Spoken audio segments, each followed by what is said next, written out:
US and Iran war లోని రోజుకొక twist అయితే జరుగుతున్నది కదా. ఇప్పుడు ఈ వార్ లోని డిఫెన్స్ లో దట్టు యుఎస్ డిఫెన్స్ లో వర్క్ చేస్తున్నటువంటి ఒక కీలకమైన వ్యక్తి రిజైన్ చేసేసినట్టుగా అప్డేట్స్ వస్తున్నాయి. సో అసలు వార్ రిలేటెడ్ గా ఏం జరుగుతుంది, క్రూడ్ ఆయిల్ ప్రైస్లు మళ్ళీ ఎందుకు ఇంతలా పెరుగుతున్నాయి, సో వీటన్నిటి గురించి కూడా ఈ రోజు మార్కెట్ అనాలిసిస్ లోని డీటెయిల్ గా మాట్లాడుకుందాం. దీంతో పాటుగా గవర్నమెంట్ ఆఫ్ ఇండియా త్వరలోని పెట్రోల్ అండ్ డీజిల్ ప్రైస్లు పర్ లీటర్ 28 రూపీస్ పెంచేటువంటి అవకాశం ఉన్నదని చెప్పి మీడియా ప్లాట్ఫామ్స్ ఈ రోజు మార్నింగ్ నుంచి రిపోర్ట్ చేస్తున్నాయి కదా. దీని రిలేటెడ్ గా గవర్నమెంట్ నుంచి ఇంపార్టెంట్ క్లారిఫికేషన్ అయితే వచ్చింది. సో గవర్నమెంట్ ఏం చెప్తుంది అండ్ పెట్రోల్ అండ్ డీజిల్ ప్రైస్లు నిజంగానే పెరగచ్చా లేదా, ఒకవేళ పెరిగినట్లయితే దాని యొక్క ఇంపాక్ట్ మన పైన అండ్ మన ఎకానమీ పైన ఏ విధంగా ఉండొచ్చు, వీటన్నిటి గురించి కూడా ఈ రోజు వీడియోలో డీటెయిల్ గా మాట్లాడుకుందాం. దీంతో పాటు మన stock of the day and మరికొన్ని ఇంపార్టెంట్ అప్డేట్స్ ఉన్నాయి, అన్ని కూడా వన్ బై వన్ క్విక్ గా డిస్కస్ చేసేద్దాం.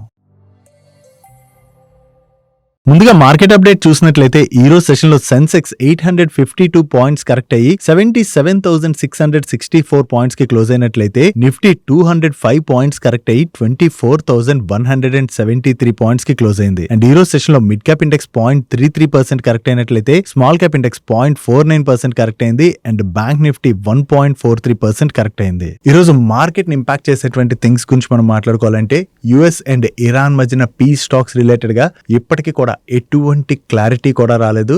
ఇరాన్ దగ్గర నుంచి ఎటువంటి స్టేట్మెంట్స్ వస్తున్నాయంటే మాకు కంప్లీట్ గా యుఎస్ సైడ్ నుంచి రెస్పెక్ట్ కావాలి, మా మీద అటాక్స్ ఆపాలి అండ్ స్ట్రైట్ ఆఫ్ హార్మోస్ దగ్గర యుఎస్ నేవీ ఏదైతే బ్లాక్ చేసిందో దాన్ని కంప్లీట్ గా రిమూవ్ చేయాలి, అప్పుడే మేము యుఎస్ తో నెగోషియేషన్స్ కి వస్తామని చెప్పి ఇరాన్ ప్రెసిడెంట్ ట్వీట్ చేశారు. ఈవెన్ ఇరాన్ ఫైనాన్స్ మినిస్టర్ దగ్గర నుంచి కూడా అటువంటి స్టేట్మెంట్స్ వస్తున్నాయి. సో దీన్ని బట్టి చూసినట్లయితే యుఎస్ వెనక్కి తగ్గితే గానీ ఇరాన్ ఈ పీస్ టాక్స్ కి రావు అన్నట్టుగా క్లియర్ గా అయితే చెప్తుంది. సో ఇప్పుడు జరుగుతున్నటువంటి ఈ పరిస్థితులతోని స్ట్రైట్ ఆఫ్ హార్మోజ్ లోని సిచ్యువేషన్ ఎలా ఉన్నదంటే ఇరాన్ కి చెందినటువంటి షిప్స్ ఈ స్ట్రైట్ ఆఫ్ హార్మోజ్ ని క్రాస్ చేయాలని చూసినట్లయితే యుఎస్ వాటిని సీజ్ చేసి పడేస్తుంది. అండ్ ఇరాన్ ఏమైనా ఖాళీ కూర్చుంటుందా? వేరే కంట్రీస్ కి చెందినటువంటి మన ఇండియాకి చెందినటువంటి షిప్ కావచ్చు, వేరే అదర్ కంట్రీస్ కి చెందినటువంటి షిప్స్ కావచ్చు, అక్కడి నుంచి స్ట్రైట్ ఆఫ్ హార్మోజ్ నుంచి వస్తున్నట్లయితే ఇరాన్ వాటిని బ్లాక్ చేసి పడేస్తుంది. సో దీనివల్ల ఏం జరుగుతుందంటే ఈ స్ట్రైట్ ఆఫ్ హార్మోజ్ లోని షిప్స్ యొక్క ఫ్రీ పాసెస్ జరగట్లేదు కదా. సో దీనివల్ల క్రూడ్ సప్లైస్ అన్నవి ఇంకా ఇంపాక్ట్ అవ్వచ్చు అని చెప్పి మార్కెట్లో భయాలు పెరగడంతోనే మళ్ళీ తిరిగి క్రూడ్ ప్రైస్లు అన్నవి పెరిగాయి. సో క్రూడ్ ప్రైస్లు పెరిగినట్లయితే మన ఎకానమీ అనే కాదు ఏ ఎకానమీకి అది మంచిది కాదు. అండ్ మన ఇండియన్ ఎకానమీ రిలేటెడ్గా మాట్లాడుకోవాలంటే మనం ఎక్కువగా క్రూడ్ని ఇంపోర్ట్ చేసుకుంటాం కాబట్టి డెఫినెట్గా దాని యొక్క ఇంపాక్ట్ మన ఎకానమీ మీద స్ట్రాంగ్గా పడచ్చన్న భయంతోనే ఈరోజు సెషన్లో మన మార్కెట్లో అయితే అంత ప్రెషర్ కనపడింది. అండ్ దీంతో పాటుగా ఈ సిచ్యువేషన్లో ఇప్పుడు యూఎస్కి చెందినటువంటి నేవీ సెక్రటరీ అతని పొజిషన్కి రిజైన్ చేసేసినట్టుగా మీడియా ప్లాట్ఫామ్స్ అయితే రిపోర్ట్ చేస్తున్నాయి. Might be straight of Hormuz issue ఏదైతే ఉన్నదో ఆ ఇష్యూ విషయంలో అంటే ఇరాన్ని కంప్లీట్గా వాళ్ళు డీల్ చేయలేకపోతున్నారు కదా కరెక్ట్గా. మైట్ ఆ ప్రెషర్ తో ఆయన ఏమైనా రిజైన్ చేస్తారా ఏంటి అన్నది క్లారిటీ అయితే లేదు. కానీ మీడియా ప్లాట్ఫామ్స్ అయితే చెప్తున్నాయంటే ఆల్రెడీ యుఎస్ డిఫెన్స్ లో ఉన్నటువంటి పెద్ద పెద్ద పొజిషన్స్ లో ఉన్న ఒక అంటే ఆర్మీ చీఫ్ ఒక అతన్ని యుఎస్ఏ తీసేసింది. ఇప్పుడు నేవీ చీఫ్ కూడా ఆయన రిజైన్ చేసేసినట్టుగా అయితే అప్డేట్స్ వస్తున్నాయి కదా. సో దీన్ని బట్టి యుఎస్ ఏంటంటే ఈ వార్ని కరెక్ట్ గా హ్యాండిల్ చేయలేకపోతుంది అన్నట్టుగా మార్కెట్ అయితే భావిస్తుంది. బట్ యాజ్ ఆఫ్ నో ఇప్పటికీ దీని రిలేటెడ్ గా క్లారిటీ రాలేదంటే next round of piece stocks related గా క్లారిటీ లేదు. ఒకవేళ పీస్ స్టాక్స్ అవ్వకపోతే యుఎస్ ఏం చేస్తుంది అన్నది కూడా మార్కెట్ కి అయితే ఇంకా ఫుల్ ఫ్లెజ్డ్ గా క్లారిటీ అయితే రావట్లేదు. దాంతోనే గ్లోబల్ మార్కెట్స్ అన్నిటిలో కూడా మనకి కొంత ప్రెషర్ అన్నది కనపడుతుంది. అండ్ దీంతో పాటుగా ఇప్పుడు క్రూడ్ ప్రైస్లు ఇలా పెరగడం వలన ఆబ్వియస్ గా మన ఎకానమీ పైన ఇంపాక్ట్ పడుతుంది కాబట్టి హెచ్ఎస్బిసి వాళ్ళు మన ఇండియన్ ఈక్విటీస్ యొక్క రేటింగ్ ని సెకండ్ టైం అనుకుంటే ఈ మంత్ లోని వాళ్ళు డౌన్ గ్రేడ్ చేసేసారు. ఇప్పుడు న్యూట్రల్ నుంచి అండర్ వెయిట్ కి డౌన్ గ్రేడ్ చేయడం జరిగింది. సో ఓవరాల్ గా హెచ్ఎస్బిసి దగ్గర నుంచి వచ్చినటువంటి ఈ రేటింగ్ డౌన్ గ్రేడ్ వల్ల కూడా ఈ రోజు సెషన్ లో మన మార్కెట్ లోని ప్రెషర్ అన్నది కనపడింది. ఇదిలా ఉంటే క్రూడ్ ప్రైస్లు ఈ వార్ స్టార్ట్ అయిన దగ్గర నుంచి బాగా పెరిగాయి కదా.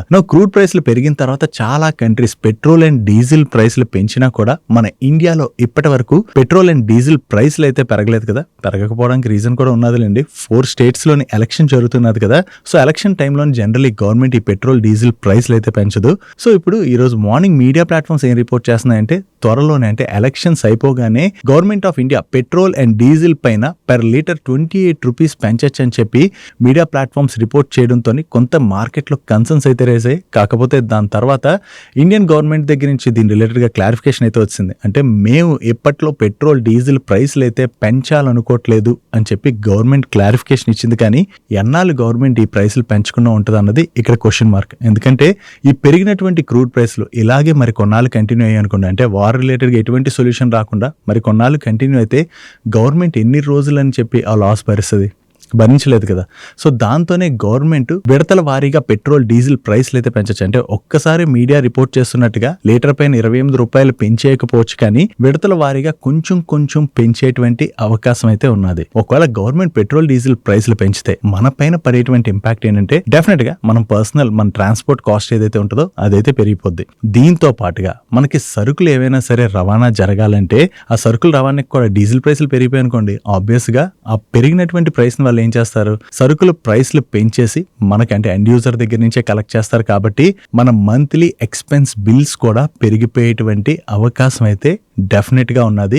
ఒకవేళ ఈ ఖర్చులు భయంకరంగా పెరిగాయి అనుకోండి, తిరిగి మన కంట్రీలో అంటే ఇప్పటికైతే ఇన్ఫ్లేషన్ కంట్రోల్లోనే ఉన్నది, కానీ ఇలా ఖర్చులు పెరిగిపోయినట్లయితే మన కంట్రీలో ఇన్ఫ్లేషన్ మళ్ళీ పెరిగేటువంటి అవకాశం ఉంది కదా. ఇన్ఫ్లేషన్ పెరిగింది అనుకోండి, ఆ ఇన్ఫ్లేషన్ ని కంట్రోల్ చేయడానికి ఆర్బీఐ ఇంట్రెస్ట్ రేట్స్ కూడా పెంచొచ్చు. ఇంట్రెస్ట్ రేట్స్ పెరిగినట్లయితే డెఫినెట్ గా ఎవరైతే హోమ్ లోన్స్ అవి తీసుకుని ఉంటారో వాళ్ళకి ఇంట్రెస్ట్ అన్నది పెరుగుతుంది, కాబట్టి వాళ్ళపైన అదనపు భారం పడేటువంటి అవకాశం అయితే ఉన్నది. సో ఇవన్నీ జరగకుండా ఉండాలంటే మెయిన్లీ పెరిగినటువంటి క్రూడ్ ప్రైస్లు తగ్గాలంటే యుఎస్ అండ్ ఇరాన్ మధ్యన పీస్ టాక్స్ సక్సెస్ఫుల్లీ జరగాల్సి ఉన్నది. సో యుఎస్ అండ్ ఇరాన్ మధ్యన ఈ పీస్ టాక్స్ ఎప్పుడు జరుగుతాయి అన్న దాని గురించి మార్కెట్స్ అన్ని కూడా ఎదురు చూస్తున్నాయి. సో త్వరగా పీస్ టాక్స్ జరిగి వార్ గనక ఎండ్ అయినట్లయితే గ్లోబల్ ఎకానమీస్ అన్నిటికీ కూడా అది బిగ్ రిలీఫ్ కానుంది. బట్ యాజ్ ఆఫ్ నో చూసినట్లయితే రెండు కంట్రీస్ కూడా వెనక్కి తగ్గట్లేదు. సో దీని సొల్యూషన్ ఎలా వస్తుంది అన్నది మనం చూడవలసి ఉన్నది. So as of now equity markets లో అయితే ప్రెషర్ కనపడింది, కానీ గోల్డ్ అండ్ సిల్వర్ రిలేటెడ్ గా మనం చూసినట్లయితే రీసెంట్ గా గోల్డ్ అండ్ సిల్వర్ కొంత ప్రైస్ ఫ్లక్చువేట్ అవుతుంది, కానీ మరి గోల్డ్ అండ్ సిల్వర్ ప్రైస్ లో అంత ప్రెషర్ అయితే కనబడట్లేదు. బట్ మరి కొన్నాళ్ళు కనుక ఇదే సిచ్యువేషన్ కంటిన్యూ అయినట్లయితే గోల్డ్ అండ్ సిల్వర్ ప్రైస్ లో కూడా మనకి ఫాల్ కనపడేటువంటి అవకాశం అయితే ఉన్నది. డైలీ మార్కెట్ రిలేటెడ్గా ఉండేటువంటి ఇటువంటి ఇంపార్టెంట్ ఇన్ఫర్మేషన్ని మీకు డీటెయిల్గా షేర్ చేయడానికి మన టీం పెడుతున్నటువంటి ఎఫర్ట్స్ కనుక వీడియో చూస్తున్న ఏ పాయింట్ ఆఫ్ టైంలో మీకు హెల్ప్ఫుల్ అయినట్లయితే మన వీడియోని మర్చిపోకుండా లైక్ చేయడానికి ప్రయత్నించండి.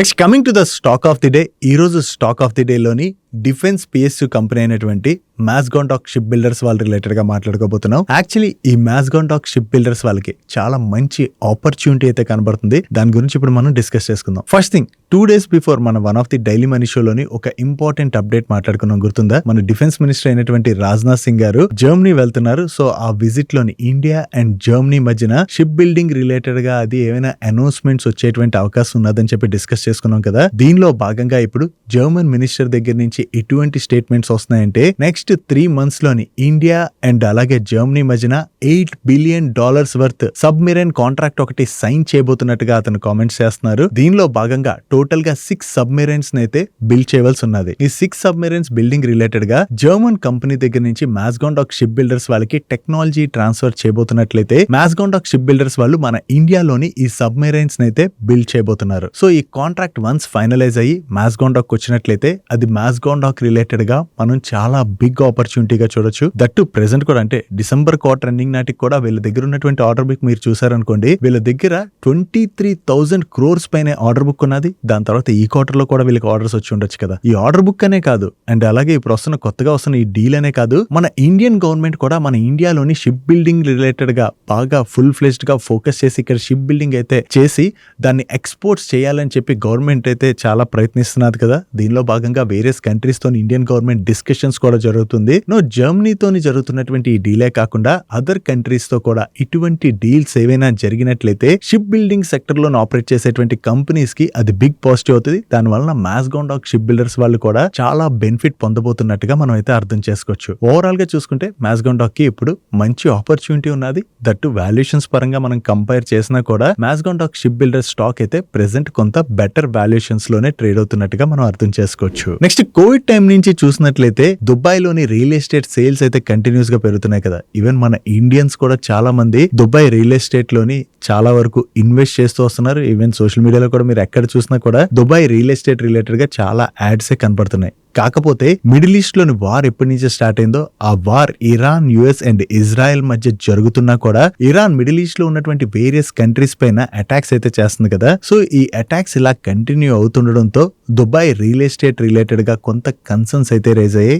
దాంతోనే ఈ మార్చ్ మంత్ లోని దుబాయ్ లోని రియల్ ఎస్టేట్ సేల్స్ దాని ప్రీవియస్ మంత్ అంటే ఫిబ్రవరి మంత్ తో కంపేర్ చేస్తే $10.1 billion వరకు కూడా తగ్గినట్టుగా అప్డేట్స్ అయితే వస్తున్నాయి. యాజ్ ఆఫ్ నో చూసినట్లయితే ఇక్కడ రియల్ ఎస్టేట్ ప్రైస్లో డ్రాప్ కనపడినట్లుగా షేర్ చేయట్లేదు, కానీ మీడియా ప్లాట్ఫామ్స్ ఏం షేర్ చేస్తున్నాయంటే ఇక్కడ ఉన్నటువంటి కన్సర్న్స్ తోనే ఇప్పుడు సేల్స్ అయితే కొంత ఇంపాక్ట్ అయ్యాయి. యాక్చువల్లీ బాగానే ఇంపాక్ట్ కనపడుతుందని షేర్ చేస్తున్నారు. ఇక్కడ మిడిల్ ఈస్ట్ లో ఒక రీజన్ ఉన్నట్లయితే మన ఇండియా విషయంకి వచ్చేసరికి ఆల్రెడీ లాస్ట్ 1 to 2 years నుంచి మన ఇండియాలో కూడా వేరియస్ పార్ట్స్ లోని రియల్ ఎస్టేట్ సెక్టర్ అయితే ఇంపాక్ట్ అవుతూనే ఉన్నది. సేల్స్ లోని క్లియర్ గా డ్రాప్ కనిపిస్తుంది అండ్ ఇన్వెంటరీస్ పెరిగిపోతున్నాయి. దీంతో పాటుగా ఇప్పుడు జరుగుతున్నటువంటి ఈ వార్ వలన ఎకానమీస్ పైన గానీ ఇంపాక్ట్ పడి ఐటీ సెక్టర్ లోని కరెక్ట్ గా జాబ్ క్రియేషన్ జరగకపోయినా, ఒకవేళ జాబ్ కట్స్ జరిగినా కూడా మనకి రియల్ ఎస్టేట్ సేల్స్ ఫర్దర్ గా కూడా తగ్గేటువంటి అవకాశం ఉంది. ఎందుకంటే ఎక్కువగా ఎవరు కొంటారు లోన్స్ తీసుకుని, ఎక్కువగా ఐటీ ఎంప్లాయీస్ లోన్స్ తీసుకుని రియల్ ఎస్టేట్ అంటే ఇల్లు అవి కొంటుంటారు కదా. బట్ ఈ సెక్టర్ మీద కనుక ఇంపాక్ట్ పడింది అనుకోండి ఇప్పుడు జరుగుతున్నటువంటి వార్ వలన,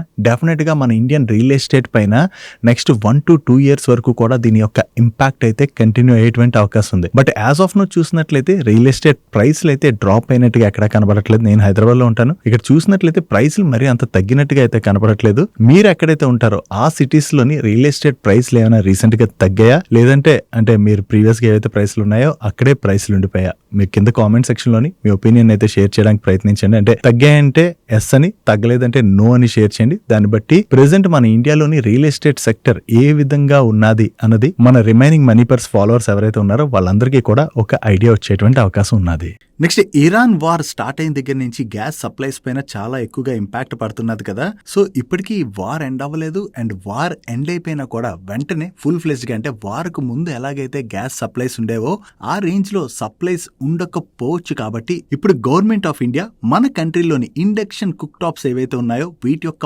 మ్యానుఫ్యాక్చరింగ్ పెంచేందుకు గాను ఈ మ్యానుఫ్యాక్చరర్స్ కి న్యూ బెనిఫిట్స్ అయితే ఇవ్వాలని చూస్తున్నదని, సో వీటి మ్యానుఫ్యాక్చరింగ్ రిలేటెడ్ గా ఏవైతే ప్రొడక్ట్స్ ని ఇంపోర్ట్ చేసుకుంటారో వాటిపైన డ్యూటీ కట్స్ అనౌన్స్ చేయడంతో పాటు వీటిపైన జిఎస్టీని కూడా 18% నుంచి 5% కి అయితే కట్ చేయాలని చెప్పి గవర్నమెంట్ చూస్తున్నట్టుగా వేరియస్ మీడియా ప్లాట్ఫామ్స్ అయితే రిపోర్ట్ చేస్తున్నాయి. ఒకవేళ ఈ ట్యాక్స్ కట్ కనుక గవర్నమెంట్ చేసినట్లయితే ఫర్దర్ గా ఈ ఇండక్షన్ కుక్ టాప్స్ యొక్క ప్రైస్లు తగ్గచ్చు. కాబట్టి వీటి సేల్స్ మరింత పెరిగేటువంటి అవకాశం ఉంది. సో వీటి సేల్స్ పెరిగినట్లయితే వీటిని మ్యానుఫ్యాక్చర్ చేసేటువంటి కంపెనీస్ అన్నిటికీ కూడా అది మనం బిగ్ బెనిఫిట్ గా చూడొచ్చు. నెక్స్ట్, డిఫెన్స్ పిఎస్యు కంపెనీ అయినటువంటి భారత్ ఎలక్ట్రానిక్స్ లిమిటెడ్ వాళ్ళకి ఈ ఫైనాన్షియల్ ఇయర్ 26-27 అంటే ఇప్పుడే కదా ఫైనాన్షియల్ ఇయర్ స్టార్ట్ అయింది. సో ఈ ఫైనాన్షియల్ ఇయర్ స్టార్ట్ అయిన దగ్గర నుంచి ఇప్పటి వరకు కొత్తగా 569 crores వర్త్ న్యూ కాంట్రాక్ట్స్ అయితే వచ్చినట్టుగా వీళ్ళు అప్డేట్ చేస్తున్నారు. దీనిలో మనం చూసినట్లయితే avionics, EW systems, high energy laser, communication equipment తో పాటుగా ఇక్కడ కనపడుతున్నటువంటి వేరియస్ అదర్ ప్రొడక్ట్స్ ని సప్లై చేయడానికి వీళ్ళకి ఆర్డర్స్ రావడం జరిగింది. సో వీళ్ళు ఇలా కంటిన్యూస్ గా ఆర్డర్స్ విన్ అవుతుండడంతో వీళ్ళ ఆర్డర్ బుక్ కూడా స్ట్రాంగ్ గా గ్రో అవుతుంది. కాబట్టి ఇది భారత్ ఎలక్ట్రానిక్స్ లిమిటెడ్ వాళ్ళ రిలేటెడ్ గా మనం పాజిటివ్ గా చూడొచ్చు. నెక్స్ట్, ఎల్ఎన్టీ వాళ్ళు వాళ్ళ బిల్డింగ్స్ అండ్ ఫ్యాక్టరీస్ బిజినెస్ లోని సిగ్నిఫికెంట్ ఆర్డర్స్ ని విన్ అయినట్టుగా ఎక్స్చేంజెస్ కి అప్డేట్ చేస్తున్నారు. ఈ ఆర్డర్స్ మనం చూసినట్లయితే వీళ్ళకి గురుగాం లోని high raise residential towers construction related గా ఓబ్రై రియాలిటీ వాళ్ళ దగ్గర నుంచి ఆర్డర్ రావడం జరిగింది. దీంతో పాటుగా మరిన్ని ఆర్డర్స్ అయితే వీళ్ళు రిసీవ్ చేసుకున్నారు. సో వీటిని వీళ్ళు సిగ్నిఫికెంట్ ఆర్డర్స్ అంటున్నారంటే ఈ orders value 1000 crores to 2500 crores in between ఉంటాయి. నెక్స్ట్, కేపీ ఎనర్జీ లిమిటెడ్ వాళ్ళకి సెంట్రల్ ఎలక్ట్రిసిటీ రెగ్యులేటరీ కమిషన్ వాళ్ళ దగ్గర నుంచి inter state electricity trading license అయితే వచ్చినట్టుగా వీళ్ళు ఎక్స్చేంజెస్ కి అప్డేట్ చేస్తున్నారు. ఈ లైసెన్స్ రావడం వలన నేషనల్ వైడ్ పవర్ మార్కెట్స్ లోని ఎలక్ట్రిసిటీ ట్రేడింగ్ అండర్టేక్ చేసుకునేందుకు గాను కంపెనీ అయితే ఎలిజిబుల్ అవుతుందని, దీని ద్వారా కంపెనీ యొక్క మార్కెట్ రీచ్ అండ్ అలాగే ట్రేడింగ్ క్యాపబిలిటీస్ ఫర్దర్ గా కూడా స్ట్రెంథెన్ అవబోతున్నట్టుగా వీళ్ళు ఎక్స్చేంజెస్ కి అప్డేట్ చేయడం జరిగింది. సో వీళ్ళకి కొత్తగా ఏదైతే ఈ లైసెన్స్ వచ్చిందో ఇది కేపీ ఎనర్జీ లిమిటెడ్ వాళ్ళ రిలేటెడ్ గా మనం పాజిటివ్ గా చూడొచ్చు. నెక్స్ట్, సిప్లా వల్ల ఆల్బుటరోల్ సల్ఫేట్ ఇన్హిలేషన్ ఏరోసోల్ కి యుఎస్ ఎఫ్డీఏ దగ్గర నుంచి ఫైనల్ అప్రూవల్ వచ్చినట్టుగా వీళ్ళు షేర్ చేస్తున్నారు. దీన్ని అడల్ట్ అండ్ పెడియాట్రిక్ పేషెంట్స్ లోని బ్రాంకోస్పాజమ్ ట్రీట్మెంట్ లో భాగంగా యూజ్ చేస్తారని అండ్ యుఎస్ లోని వీటి యొక్క మార్కెట్ $1.5 billion గా వీళ్ళు షేర్ చేస్తున్నారు. సో దీని రిలేటెడ్ గా వీళ్ళకి యుఎస్ ఎఫ్డీఏ దగ్గర నుంచి అప్రూవల్ వచ్చింది. కాబట్టి యుఎస్ లో వీటి రిలేటెడ్ గా ఉన్నటువంటి ఆపర్చునిటీని సిప్లా వాళ్ళు క్యాటర్ చేసేటువంటి అవకాశం ఉన్నది. నెక్స్ట్, జేకే సిమెంట్ వాళ్ళ రిలేటెడ్ గా ఒక పాజిటివ్ అప్డేట్ ఉన్నది. వీళ్ళు Rajasthan government Karunda limestone block 1 related గా కండక్ట్ చేసినటువంటి టెండర్ లో పార్టిసిపేట్ చేసి ప్రిఫర్డ్ బిడ్డర్ గా సెలెక్ట్ అయినట్టుగా వీళ్ళు షేర్ చేస్తున్నారు. సో దీనిలో భాగంగా వీళ్ళు 35.98 hectares Karunda limestone block 1 mining lease అయితే వీళ్ళకి వచ్చింది. కాబట్టి ఇది జేకే సిమెంట్ రిలేటెడ్ గా మనం పాజిటివ్ గా చూడొచ్చు. నెక్స్ట్, జే కుమార్ ఇన్ఫ్రా వాళ్ళకి Mumbai metro rail corporation limited and అలాగే municipal corporation of greater Mumbai వీళ్ళిద్దరి దగ్గర నుంచి ఆర్డర్స్ వచ్చాయి. దీనిలోని Mumbai metro rail corporation limited దగ్గర నుంచి వచ్చినటువంటి contract value approximately 521 crores and అలాగే municipal municipal corporation of greater Mumbai దగ్గర నుంచి వచ్చినటువంటి కాంట్రాక్ట్ వీళ్ళకి ఇండివిజువల్ గా రాలేదు, వీళ్ళ జాయింట్ వెంచర్ విన్ అయినటువంటి కాంట్రాక్ట్. ఓవరాల్ గా ఈ కాంట్రాక్ట్ వాల్యూ 1965 crores అయితే దానిలో వీళ్ళ షేర్ 73%, అంటే వీళ్ళకి 1435 crores వరకు కాంట్రాక్ట్ వచ్చినట్టుగా మనం అర్థం చేసుకోవచ్చు. సో కొత్తగా వీళ్ళు ఏవైతే ఈ 2 కాంట్రాక్ట్స్ విన్ అయ్యారో ఇది జే కుమార్ ఇన్ఫ్రా వాళ్ళ రిలేటెడ్ గా మనం పాజిటివ్ గా చూడొచ్చు. నెక్స్ట్ ఇప్పుడు వెస్ట్ ఏషియాలో జరుగుతున్నటువంటి వార్ వలన చాలా ప్రొడక్ట్స్ యొక్క ఎక్స్పోర్ట్స్ అండ్ అలాగే ఇంపోర్ట్స్ దెబ్బతింటున్నాయి కదా. సో ఇప్పుడు మనం వెస్ట్ ఏషియాకి యాక్చువల్లీ రైస్ ఎక్స్పోర్ట్స్ బాగానే చేస్తుంటాం. ఓవరాల్ గా ఈ వార్ జరుగుతుండడం వలన మన రైస్ ఎక్స్పోర్ట్స్ నియర్లీ 7.5% వరకు కూడా తగ్గినట్టుగా మీడియా ప్లాట్ఫామ్స్ రిపోర్ట్ చేస్తున్నాయి. సో ఈ రైస్ ఎక్స్పోర్ట్స్ తగ్గడం వలన మెయిన్లీ ఈ రైస్ కంపెనీస్ ఏవైతే ఉంటాయి like LT Foods, KRBL, GRM Overseas, Chamanlals అయితే ఇటువంటి కంపెనీస్ ఉన్నాయి కదా, వీటన్నిటి రిలేటెడ్ గా మనం కొంత నెగిటివ్ గా చూడొచ్చు. Next Tata Motors passenger vehicles వాళ్ళ రిలేటెడ్ గా ఒక నెగిటివ్ అప్డేట్ ఉన్నది. వీళ్ళ జాగ్వార్, ల్యాండ్ రోవర్ మోడల్స్ ఉన్నాయి కదా, యుఎస్ లోని వీళ్ళు ఓవరాల్ గా 1,70,169 వెహికల్స్ ని రీకాల్ చేస్తున్నట్టుగా మీడియా ప్లాట్ఫామ్స్ రిపోర్ట్ చేస్తున్నాయి. మెయిన్లీ ఈ వెహికల్స్ లోని డ్రైవ్ పవర్ రిలేటెడ్ గా కొంత ఇష్యూ ఉన్నది. సో ఆ ఇష్యూని సార్ట్అవుట్ చేసేందుకు గాను ఈ వెహికల్స్ అన్నిటిని కూడా జాగ్వార్ అండ్ ల్యాండ్ రోవర్ వాళ్ళు రీకాల్ చేస్తున్నట్టుగా రూటర్స్ వాళ్ళు రిపోర్ట్ చేయడం జరిగింది. దీనిలోని range rover, discover, range rover sport, defender ఈ మోడల్స్ అన్ని కూడా ఉన్నట్టుగా. సో వీళ్ళ వెహికల్స్ రిలేటెడ్ గా ఈ ఇష్యూ వచ్చిందని చెప్పి ఏదైతే న్యూస్ వచ్చిందో అది కొంతవరకు టాటా మోటార్స్ పాసెంజర్ వెహికల్స్ వాళ్ళ రిలేటెడ్ గా మనం నెగిటివ్ గా చూడొచ్చు. నెక్స్ట్ మార్కెట్ క్లోజ్ అయిన తర్వాత ఇన్ఫోసిస్ వాళ్ళ నెంబర్స్ వచ్చాయి. వీళ్ళ నెంబర్స్ ఎలా ఉన్నాయో చూద్దాం. వీళ్ళ రెవెన్యూస్ లోని కాన్స్టెంట్ కరెన్సీ టర్మ్స్ లో మనం చూసినట్లయితే ఈరోనీలో జస్ట్ 4% గ్రోత్ డెలివర్ చేసినట్లయితే సీక్వెన్షియల్ బేసిస్ లోని 1.3% డ్రాప్ కనిపిస్తుంది. అదే ఐఎన్ఆర్ టర్మ్స్ లో మనం చూసాం అనుకోండి, వీళ్ళ రెవెన్యూస్ లో ఈరోనీలో 13% గ్రోత్ డెలివర్ చేసినట్లయితే సీక్వెన్షియల్ బేసిస్ లో 2% గ్రోత్ డెలివర్ చేయడం జరిగింది. And coming to net profit, ఈరోనీలో 20.9% గ్రోత్ డెలివర్ చేసినట్లయితే సీక్వెన్షియల్ బేసిస్ లో 27.8% గ్రోత్ డెలివర్ చేశారు. అండ్ ఈ క్వార్టర్ లోని వీళ్ళు కొత్తగా 111 న్యూ క్లయింట్స్ అయితే యాడ్ చేయడం జరిగింది. అండ్ ఈ క్వార్టర్ ఎండింగ్ నాటికి వీళ్ళ యాక్టివ్ క్లయింట్ నెంబర్ 1965 కి రీచ్ అయింది. అండ్ ఈ క్వార్టర్ లో వీళ్ళు టోటల్ గా $3.2 బిలియన్ వర్త్ లార్జ్ డీల్స్ అయితే విన్ అయ్యారు. అండ్ ఈ రిజల్ట్స్ తో పాటు ఇన్ఫోసిస్ వాళ్ళ board 25 rupees per share dividend ని రికమెండ్ చేసింది. And coming to financial year 27 guidance, financial year 27 లోని వీళ్ళ రెవెన్యూస్ లోని కాన్స్టెంట్ కరెన్సీ టర్మ్స్ లోని 1.5 to 3.5% in between growth deliver చేయొచ్చని అండ్ 20 to 22%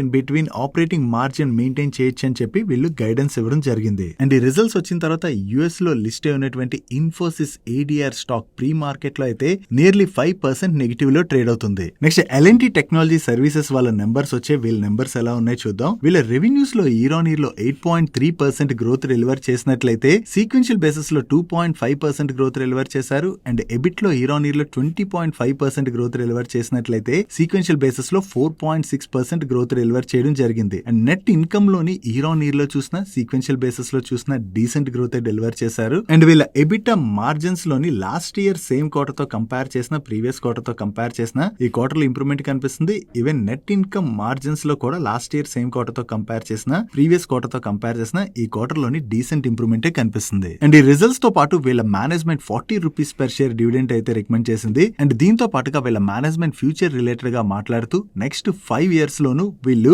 రెవెన్యూస్ లోని 13 to 15% సిఏజిఆర్ లోని గ్రోత్ డెలివర్ చేయాలని చెప్పి టార్గెట్ గా పెట్టుకున్నామని అండ్ 16 to 17% ఎబిట్ మార్జిన్స్ అయితే మెయింటైన్ చేయాలని చెప్పి టార్గెట్ పెట్టుకున్నట్టుగా షేర్ చేస్తున్నారు. నెక్స్ట్ డెల్టా కార్ప్ వాళ్ళ నెంబర్స్ వచ్చాయి. వీళ్ళ నెంబర్స్ ఎలా ఉన్నాయో చూద్దాం. వీళ్ళకి మెయిన్లీ గేమింగ్ ఆపరేషన్స్ నుంచే మెజారిటీ రెవెన్యూస్ అయితే వస్తాయి కదా. ఈ గేమింగ్ ఆపరేషన్ రెవెన్యూస్ లోని లాస్ట్ ఇయర్ సేమ్ క్వార్టర్ తో కంపేర్ చేస్తే ఈ క్వార్టర్ లో డ్రాప్ కనిపిస్తుంది. అండ్ ప్రీవియస్ క్వార్టర్ తో కంపేర్ చేస్తే మాత్రం ఈ క్వార్టర్ లో స్లైట్ గా గ్రోత్ డెలివర్ చేశారు. And last year same quarter లోని వీళ్ళు 164 crores ప్యాట్ జనరేట్ చేసినట్టుగా కనబడుతుంది కదా. దానికి reason last year same quarter లో వీళ్ళకి 212 crores ఎక్సెప్షనల్ గెయిన్ ఉన్నది. దాని వల్లనే లాస్ట్ ఇయర్ సేమ్ క్వార్టర్ లో వీళ్ళ ప్యాట్ ఇంతలా పెరిగినట్టుగా కనిపిస్తుంది. సో ఈ ఎక్సెప్షనల్ ఐటమ్స్ తీసేసి profit before exceptional item and tax number ని మనం కంపేర్ చేస్తే లాస్ట్ ఇయర్ సేమ్ క్వార్టర్ తో కంపేర్ చేస్తే ఈ క్వార్టర్ ప్యాట్ లోని సిగ్నిఫికెంట్ డ్రాప్ కనిపిస్తుంది. బట్ ప్రీవియస్ క్వార్టర్ తో కంపేర్ చేస్తే మాత్రం ఈ క్వార్టర్ ప్యాట్ లోని వీళ్ళు స్లైట్ గా గ్రోత్ డెలివర్ చేశారు. ఓవరాల్ గా చూసుకుంటే సీక్వెన్షియల్ బేసిస్ లో వీళ్ళ నెంబర్స్ లో స్లైట్ గా ఇంప్రూవ్మెంట్ కనపడుతున్నా కూడా ఇయర్ ఆన్ ఇయర్ లో మాత్రం వీళ్ళ నెంబర్స్ లో సిగ్నిఫికెంట్ డ్రాప్ అయితే కనిపిస్తుంది. బట్ స్టిల్ ఈ రోజు సెషన్ లోని మార్నింగ్ స్టాక్ నెగిటివ్ గా రియాక్ట్ అయినా దాని తర్వాత ఒక్కసారి రికవర్ అయ్యి స్టాక్ అయితే చాలా పాజిటివ్ లోనే క్లోజ్ అయింది. దానికి స్పెసిఫిక్ రీజన్ ఏమైనా ఉన్నదా అని చెప్పి నెతికాను, బట్ ఇప్పటి వరకు రీజన్ అయితే కనబడలేదు. ఏదైనా స్పెసిఫిక్ రీజన్ ఉన్నట్లయితే మీకు దాన్ని వెంటనే మన social media platform like Telegram లోనైతే షేర్ చేయడానికి ప్రయత్నిస్తాం. నెక్స్ట్ టిప్స్ మ్యూజిక్ వాళ్ళ నెంబర్స్ వచ్చే వీళ్ళ నెంబర్స్ ఎలా ఉన్నాయో చూద్దాం. లాస్ట్ ఇయర్ సేమ్ క్వార్టర్ తో కంపేర్ చేస్తే ఈ క్వార్టర్ లో వీళ్ళ రెవెన్యూస్ లో 32% గ్రోత్ డెలివర్ చేసినట్లయితే ఆపరేటింగ్ ఎబిటా లో 106% గ్రోత్ డెలివర్ చేశారు. అండ్ ఆపరేటింగ్ ఎబిటా మార్జిన్స్ లో కూడా చాలా మంచి ఇంప్రూవ్మెంట్ కనిపిస్తుంది. And last year same quarter లో వీళ్ళు 30 crores ప్యాట్ జనరేట్ చేసినట్లయితే ఈ క్వార్టర్ లో 59 crores ప్యాట్ జనరేట్ చేశారు. ఈవెన్ సీక్వెన్షియల్ బేసిస్ లో మనం కంపేర్ చేసిన వీళ్ళ టాప్ లైన్ లోను బాటమ్ లైన్ లోను డీసెంట్ ఇంప్రూవ్మెంటే కనపడుతుంది. ఓవరాల్ గా చూసుకుంటే ఈ క్వార్టర్ లోని టిప్స్ మ్యూజిక్ వాళ్ళ నెంబర్స్ అయితే బాగున్నాయి. నెక్స్ట్ స్టెర్లింగ్ అండ్ విల్సన్ వాళ్ళ నెంబర్స్ వచ్చాయి. వీళ్ళ నెంబర్స్ ఎలా ఉన్నాయో చూద్దాం. లాస్ట్ ఇయర్ సేమ్ క్వార్టర్ తో కంపేర్ చేసిన ప్రీవియస్ క్వార్టర్ తో కంపేర్ చేసిన ఈ క్వార్టర్ లో వీళ్ళ ఆపరేటింగ్ రెవెన్యూ లో డ్రాప్ కనిపిస్తుంది. And last year same quarter లోని వీళ్ళు 55 crores ప్యాట్ జనరేట్ చేసినట్లయితే ప్రీవియస్ క్వార్టర్ లోని జస్ట్ 1.5 crores ప్యాట్ జనరేట్ చేశారు. అండ్ ఈ క్వార్టర్ లో మాత్రం వీళ్ళు 141 crores ప్యాట్ జనరేట్ చేయడం జరిగింది. మెయిన్లీ ఈ క్వార్టర్ లోని వీళ్ళ మెటీరియల్ కాస్ట్ సిగ్నిఫికెంట్ గా తగ్గింది. దాంతో వీళ్ళ ఓవరాల్ ఎక్స్పెన్సెస్ తగ్గడంతో మనకి బాటమ్ లైన్ లో ఇంప్రూవ్మెంట్ కనిపిస్తుంది. ఓవరాల్ గా ఈ ఫైనాన్షియల్ ఇయర్ లోని వీళ్ళు 10,062 crores వర్త్ ఆర్డర్స్ అయితే విన్ అయినట్టుగా షేర్ చేస్తున్నారు. ఇయర్ ఆన్ ఇయర్ లో వీళ్ళ ఆర్డర్స్ లోని 43% గ్రోత్ డెలివర్ చేయడం జరిగింది. That's it for today's daily munch. ఈ రోజు డైలీ మంచ్ లో మేము షేర్ చేసిన ఇన్ఫర్మేషన్ మీకు హెల్ప్ఫుల్ అయినట్లయితే మన వీడియోని లైక్ చేస్తూ ఛానల్ సబ్స్క్రైబ్ చేసుకోవడం మర్చిపోకండి. నేను చంద్రశేఖర్ పత్రి మరొక ఇంట్రెస్టింగ్ వీడియోతో కలుద్దాం. Good night.